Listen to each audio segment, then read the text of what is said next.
Wow na wow at mapapa-OMG ka talaga. Paolo Abilino nag-propose kay Janine Gutierrez last year. Totoo ba itits? Nasa blind item nga ni June Lalin na male celebrity nag-propose sa aktres. Tumanggi daw ang aktres.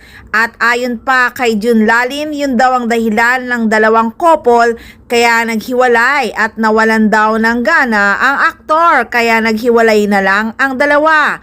Ayon pa sa blind item, tumanggi daw ang aktres dahil maganda nga ang career at sobrang busy pa nga daw ng aktres na ito.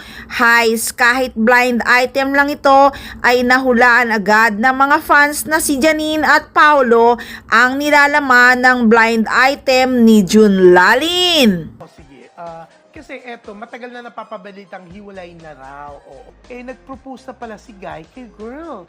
Oo, parang si girl daw, hindi pa raw ready. At nadulas pa nga si June Lalin imbis na mga fans ay paunin ang nasabi at nabanggit pa nga niya na wag nyo kong inaaway ha.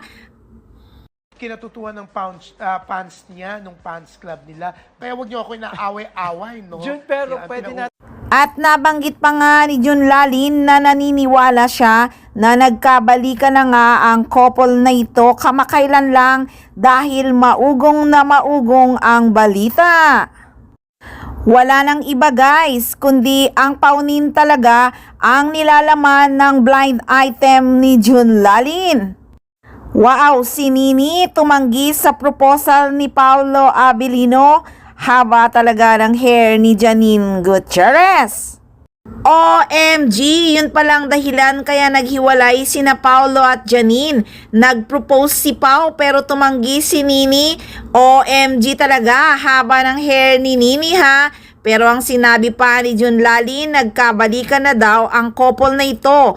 Obvious na sina Paolo at Janine ang nilalaman ng blind item na ito ni June Lalin.